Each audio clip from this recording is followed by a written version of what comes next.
Langin tayo. Ah, Ama naman nasa langit, kami po ay mag-Bible sharing sa iyong banal na salita. Sana po ay may matutunan kami sa iyong banal na salita at may kapit namin sa aming sariling pamumuhay, pang pamilya, pang kaibigan, pang trabaho at higit sa lahat all over the world. Ang sabi ng Diyos na hindi mananahan sa templo ang Diyos sa gawa ng tao. Kasi 'di ba, banal nga ang Diyos tapos ginagawa lang ang simbahan ng tao, 'di ba? Kaya ganun. Kaya sinabi ng Diyos na ginawa ninyong pugad ng mga hayop. Ginawa ninyong kasi sa sinaon ng tao kasi may nagtitinda kasi sa labas ng templo ng Diyos Kaya galit na galit si Jesus Dipantikwang niya ang mga lamisa. Sabi niya na ginawa ninyong mga pugad ng mga hayop ang templo ng aking amang nasa langit. Kaya sinabi ng Diyos na hindi siya nananalhan sa templo na gawa ng tao. Kasi hindi nga banal makasalanan. Walang banal Kaya ganun. Pero mapabanal tayo sa salita ng Diyos. Kung tayo ay manalangin, tumawag sa Diyos, magiging banal tayo. Kasi sabi ng Diyos, ang masama ay magpakasama, ang matuwid ay magpakamatuwid. Ang banal ay mas lalong magpakabanal. Kaya yun ang sabi ng Diyos Kaya mamili ang tao kung saan tayo dyan.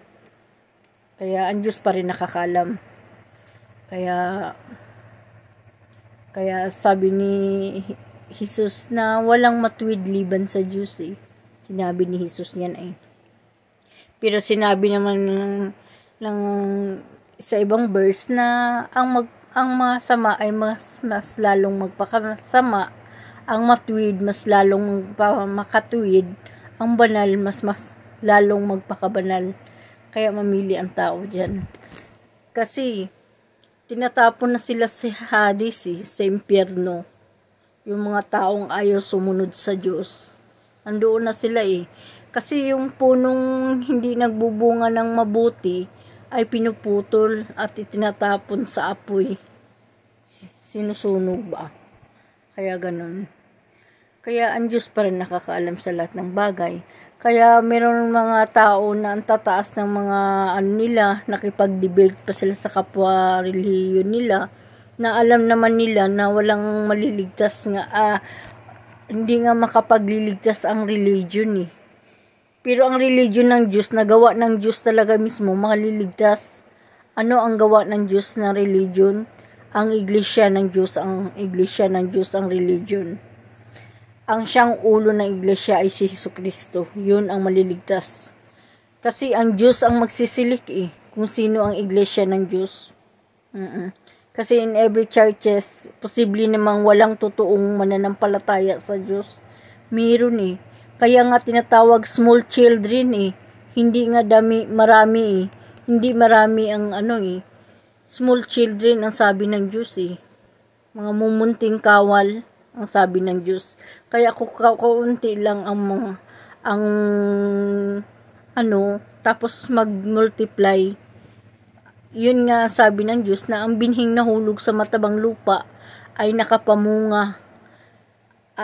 Ang binhing nahulog sa matabang lupa ay tumubo, nakasanga, nakapamunga, at nakapamugad pa ang mga ibon.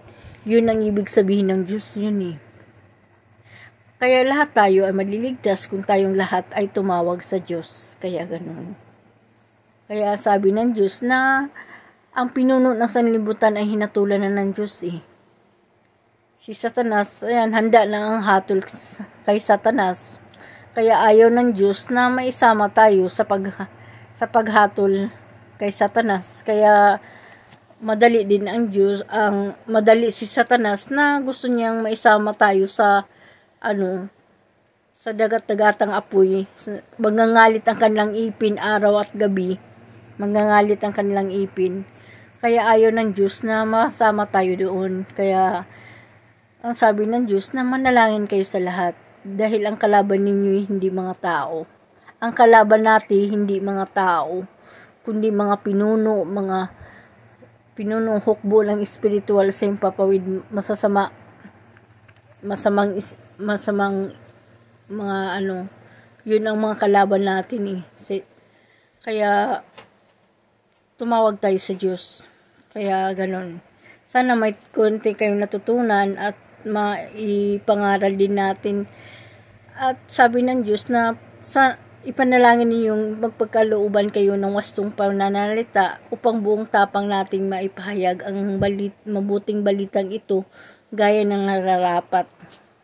Sana may kunti kayong natutunan sa salita ni Papa God, and may the highly God bless us all, my friends and families.